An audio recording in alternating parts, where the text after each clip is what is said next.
HMS Warspite, the legend of Britain's most decorated battleship. Through the mist-shrouded waters of Narvik Fjord, a single British battleship thundered forward into what should have been certain death.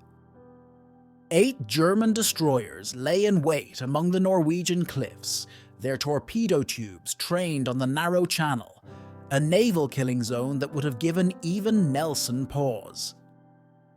But HMS Warspite, already a veteran of one world war and countless battles, crashed through the waves with her guns blazing.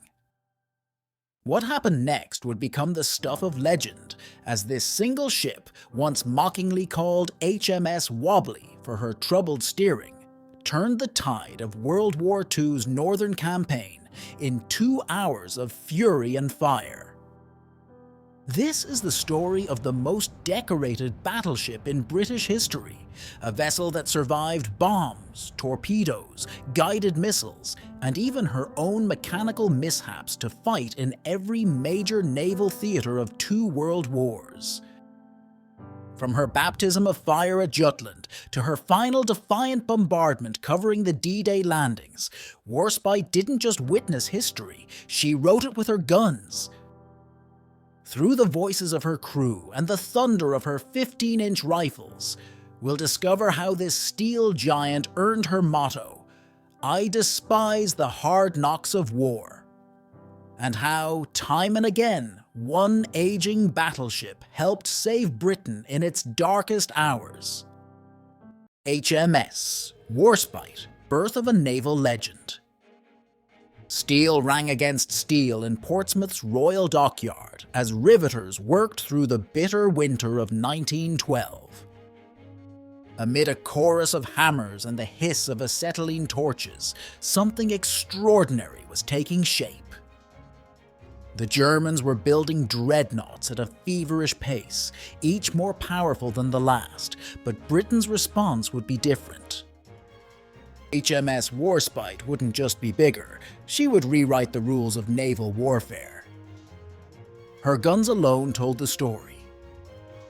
Each of her 8 15-inch rifles weighed more than a locomotive and could hurl a shell weighing nearly a ton over 20 miles.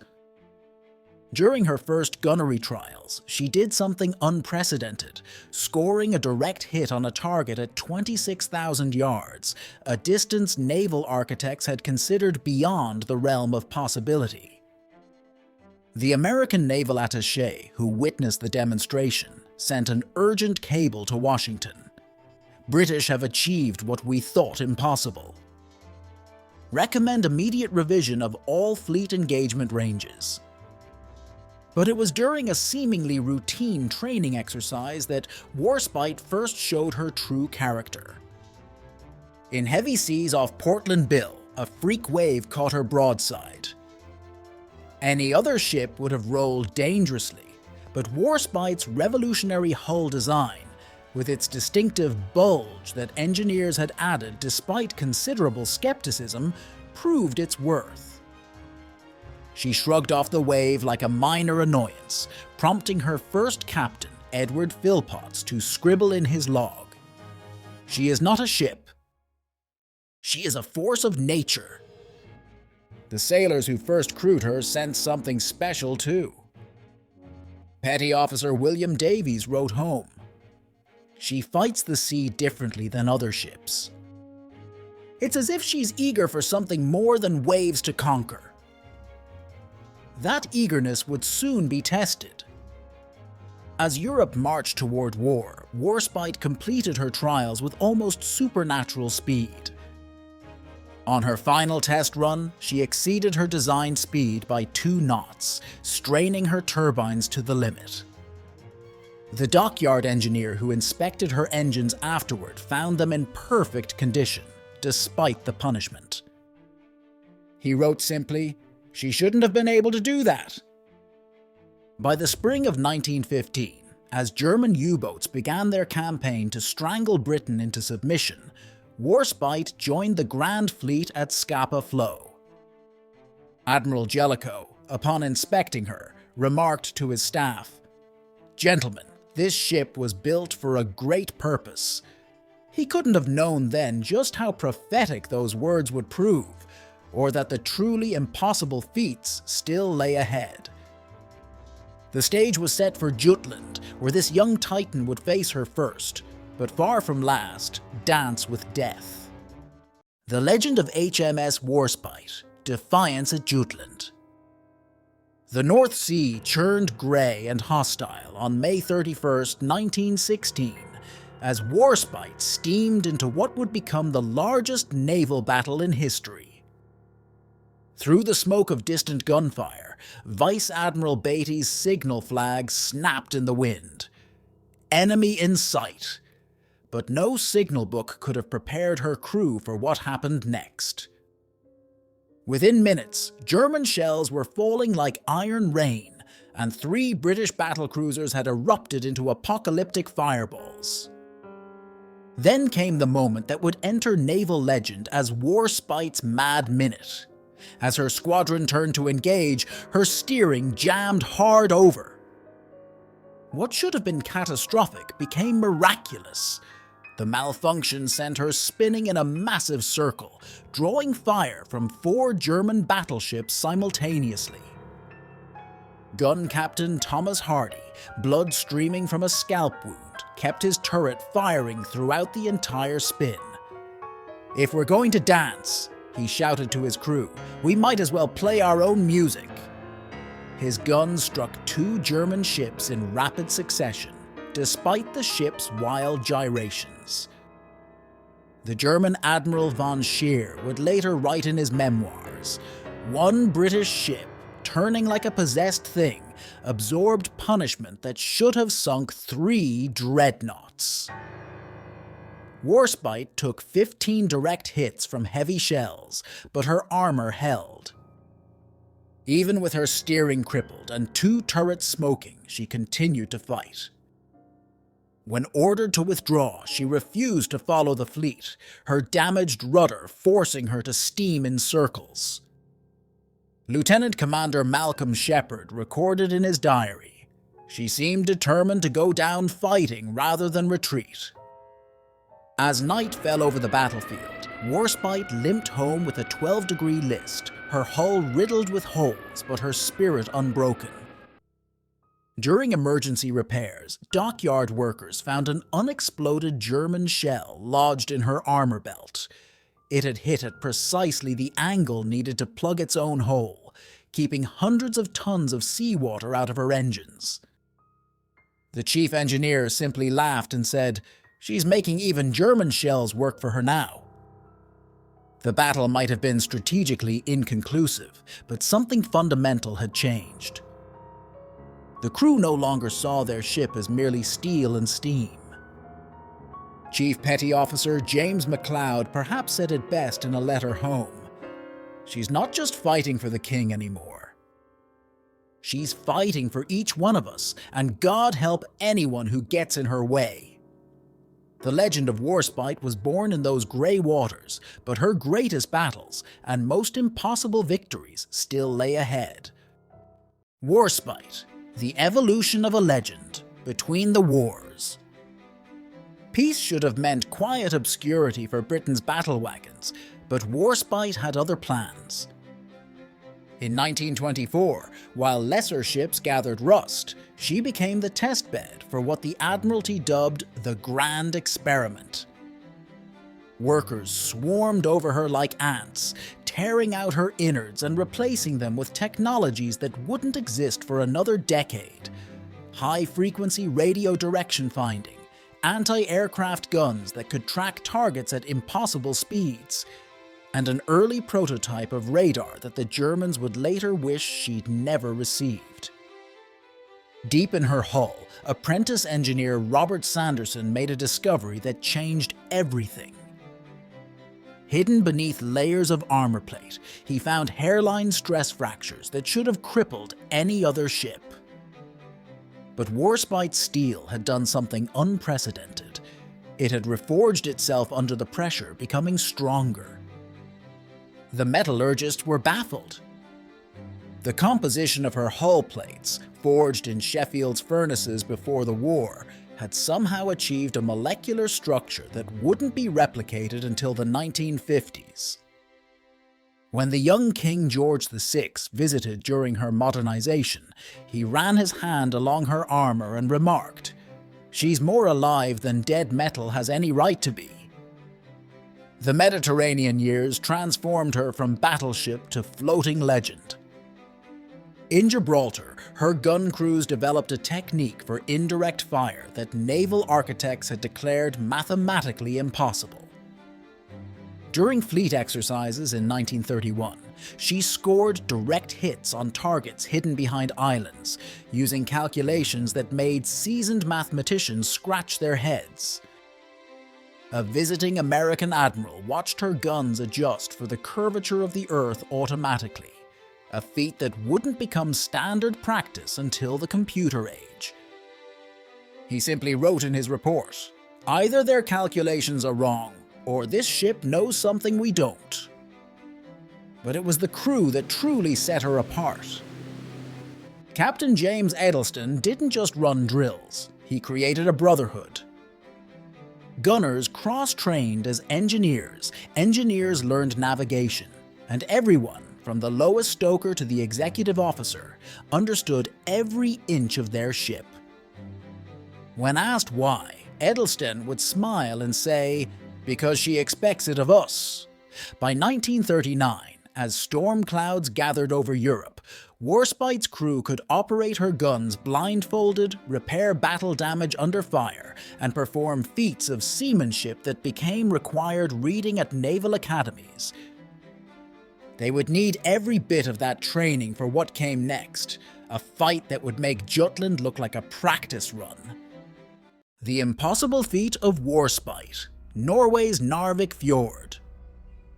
Dawn broke grey and merciless over Narvik Fjord on April 13, 1940. Captain Edward Simeon stood on Warspite's bridge, studying intelligence reports that read like a death sentence. 8 German destroyers lurked in the narrow waterway ahead, their torpedo tubes loaded and waiting. Naval doctrine, centuries of maritime wisdom, and basic mathematics all agreed. Sending a battleship into a confined fjord against destroyers was suicide. Simeon folded the reports, looked at his crew, and gave the order, "Full steam ahead." What followed defied every rule of naval warfare. Warspite's 15-inch guns, designed for long-range battles against other battleships, now had to hit targets moving at 40 knots in a space barely wider than the ship herself. Lieutenant Commander Harold Graves, the gunnery officer, improvised a solution that would have made Nelson proud. He synchronized his salvos with the destroyer's evasive maneuvers, not aiming where they were, but creating walls of water that forced them into kill zones. The German captains found themselves herded like cattle by curtains of explosions, their tactical advantage evaporating with each thunderous broadside. The German destroyer Georg Thiel tried to make a torpedo run, zigzagging through the fjord's narrowest point. Warspite's secondary guns opened up, their shells skipping across the water like deadly stones. A young midshipman, seeing the destroyer's desperate maneuver, shouted, "She's going to slip through!" But Warspite had already anticipated the move. Her forward turrets fired what seemed like an impossible shot. The shells passed through a gap in the cliffs barely wider than their trajectory, caught the Thiel mid-turn, and sent her blazing onto the rocks. Radio intercepts captured the German commander's panic. "It's not possible! She's firing faster than a destroyer, turning in spaces where she shouldn't fit." But Warspite wasn't finished. Her Swordfish aircraft, launched from a catapult that engineers had grafted onto her stern during modernization, swooped through the fjord like angry wasps, dropping torpedoes and spotting for her guns. In 2 hours of concentrated fury, she and her aircraft sank 7 of the 8 destroyers. The final destroyer, trying to escape up a narrow tributary, ran straight into a broadside that one survivor described as like watching a giant swat a fly with a cathedral. The battle had lasted 120 minutes. In that time, Warspite had rewritten the rules of naval warfare. The Admiralty's after-action report contained a single sentence that spoke volumes. Recommend all previous tactical manuals regarding Fjord warfare be revised. They failed to account for Warspite. But Hitler's fury at losing his northern fleet would soon draw her into an even deadlier game in the Mediterranean, where her greatest trials and most stunning victories still awaited. The Legend of Warspite, the Mediterranean Avenger. The Italian Admiral Paolo Theon di Revel had spent 20 years preparing for this moment. His fleet, pride of Mussolini's navy, cut through the waves off Calabria with predatory grace. 3 battleships, 11 cruisers, and a screen of destroyers, more than enough, he thought, to trap and destroy the British Mediterranean fleet. Then a lookout's cry shattered his confidence. Warspite has broken formation. At maximum speed, in defiance of all tactical doctrine, the British battleship had lunged ahead of her escorts, charging straight for the heart of the Italian line. What followed would be known as the 9-minute miracle. At 26,000 yards, a range the Italians had deemed beyond the possibility of accurate fire, Warspite's forward turret spoke. The first salvo seemed to defy physics, arcing so high that observers swore they saw the shells silhouetted against the sun. 8 seconds later, the Italian flagship Giulio Cesare erupted in flame and smoke. A single shell had pierced her deck at an angle naval architects would later declare mathematically impossible. Captain Pugliese of the Cesare would write in his log, "It was as if God himself had reached down and struck us." But it was at Cape Matapan that Warspite truly earned her nickname, the Mediterranean Ghost. In pitch darkness, using her experimental radar, she led a night action that Italian survivors would compare to a supernatural haunting. The British fleet, guided by Warspite's radar eyes, achieved complete surprise. Italian cruisers, believing themselves safe in the darkness, never saw what hit them. 3 heavy cruisers, the Fiumi, Zara, and Pola, disappeared in a series of massive explosions. A young radar operator monitoring the screens watched the Italian formations dissolve in panic and radioed down to the gun crews. "Gentlemen, the fish are in the barrel." During the Malta convoys, Warspite added aerial combat to her repertoire. Her anti-aircraft crews developed a technique they called the web, interlocking fields of fire so precise that German pilots reported running into invisible walls of flak. When a bomber finally scored a lucky hit, punching a hole clean through her bow, Warspite's damage control team sealed it in record time. The ship's doctor reported finding men working underwater in flooded compartments, holding their breath between welds, refusing to surface until the job was done. When asked why they'd risk such dangers, one sailor replied simply, "Because she'd do the same for us." The Mediterranean campaign transformed Warspite from warship to myth. Italian sailors began crossing themselves when her silhouette appeared on the horizon. German pilots added a special clause to their combat prayers, "Lord, protect us from the ship that cannot die." But war had more tests in store for the old warrior, tests that would push her beyond even her legendary limits and into the realm of the truly impossible. Never say die. The indomitable spirit of HMS Warspite. The German-guided bomb struck Warspite off Salerno with the force of a meteor. The weapon, so new that Allied intelligence hadn't even confirmed its existence, tore through her armored deck and detonated deep in her hull. The blast lifted 15,000 tons of battleship 3 feet out of the water. As smoke billowed from the wound, a young officer watched in horror as the sea poured in. He turned to his captain, expecting the order to abandon ship. Instead, Captain Fisher smiled and said, "You don't know our girl very well, do you?" What happened next defied every damage control manual ever written. With her boiler rooms flooded and power failing, Warspite's crew performed what one observer called mechanical miracles in a steel tomb. Engineers worked in total darkness, chest deep in rising water, using hand tools to seal ruptured bulkheads. When standard repairs proved impossible, they improvised. Petty Officer William Clark, trapped in a flooding compartment, used his own shirt to plug a leak until help arrived. Above decks, gun crews kept firing, even as the list grew worse, scoring hits on German positions through waves of smoke and chaos. The journey to Malta for repairs became legend. With her steering wrecked and engines barely functioning, Warspite refused to be towed. Commander Michael Denny wrote, "She fought us like a wounded tiger when we tried to attach the cables. Instead, she limped along under her own power, steering by varying the speed of her surviving propellers in a display of seamanship that hardened veterans called pure sorcery."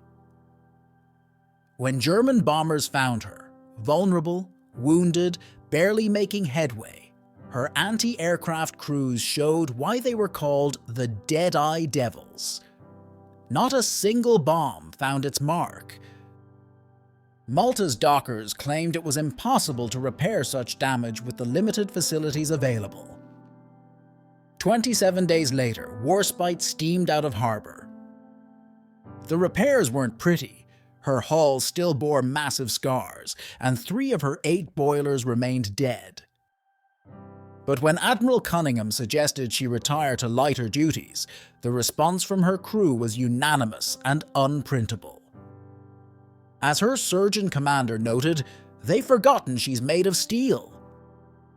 They think she's made of pure British stubbornness." German intelligence, intercepting reports of Warspite's return to service, initially dismissed them as Allied propaganda. Their analyst argued that no ship could survive the damage their new weapon had inflicted. But as one frustrated Luftwaffe commander noted in his diary, "The British appear to have a ship that does not understand the meaning of impossible." It wouldn't be the last time Warspite defied death. The greatest test of her indomitable spirit, the beaches of Normandy, still lay ahead. Warspite, the guardian of D-Day. In the pre-dawn darkness of June 6, 1944, Warspite sat motionless off the Normandy coast, her guns elevated toward the French shoreline. Below decks, gunners waited in silence beside massive 15-inch shells they'd lovingly nicknamed Hitler's alarm clocks. Lieutenant Commander George Leach checked his watch. 5:30. 1 minute until H-hour. In his log he wrote, "The old girl's trembling. She knows what's coming." The first broadside shattered windows 6 miles inland. German observers in the concrete bunkers of Normandy reported a sound like the sky being torn apart. Warspite's shells, each weighing nearly a ton, began a bombardment that would become the stuff of legend. A captured German officer would later reveal that his men had a betting pool on when the massive guns would need to pause for cooling. They lost their money. Warspite's crew had spent months modifying her cooling systems for this very day, allowing her to fire for hours without stopping. What the Germans didn't know was that Warspite was fighting half-blind. Her radar, damaged in an earlier engagement, worked only intermittently. Her crew compensated with a technique that hadn't been used since the age of sail, timing the muzzle flashes against the roll of the ship, adjusting their aim by intuition and experience. French resistance fighters watching from hidden positions reported German gun emplacements vanishing as if by magic under the precision bombardment. One resistance message specifically mentioned the shells arrive like they have eyes. By midday, German commanders were faced with a maddening tactical problem. Every time they tried to move reinforcements toward the beaches, Warspite's guns would open up, despite the smoke and chaos hiding their movements. Unknown to them, the old battleship had a secret weapon. Her crew included veterans of the Mediterranean campaign who could read the battlefield like a book. Sergeant James McPherson, high in the spotting top, could predict enemy movements simply by watching patterns in the dust and smoke. "The Germans are creatures of habit," he noted in his diary. "They always react the same way, and we're always waiting." As night fell on D-Day, Warspite's guns finally fell silent. She had fired more than 300 shells, destroyed a dozen key German positions, and helped secure the beachhead for the Allied invasion. In her log, the simple entry reads, "Operation Neptune. All ammunition expended. Crew reports guns still serviceable and ready for more." But it was a young American soldier watching from the blood-soaked beach who best captured the day's significance. In a letter home, he wrote, "I don't know if God was watching over us today, but I know for certain there was an old British battleship that was doing his work. The ship that wouldn't sink, the legendary journey of HMS Warspite." August 1945 found Warspite anchored in Portsmouth Harbour, her battle-scarred hull reflecting the evening sun.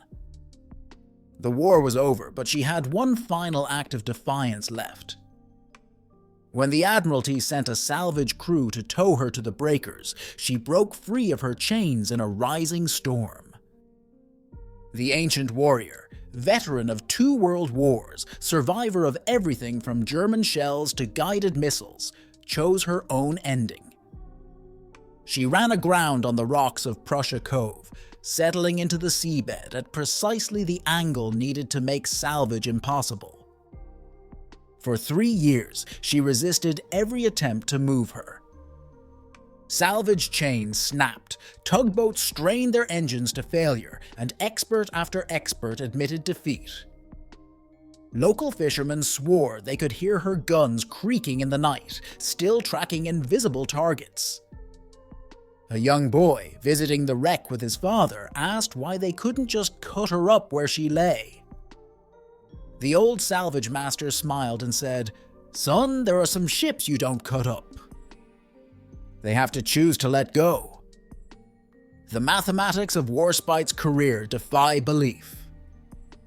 Over 30 years of service, she steamed more than 150,000 miles, fired 9,331 rounds from her main guns, and absorbed enough damage to sink a dozen ordinary battleships.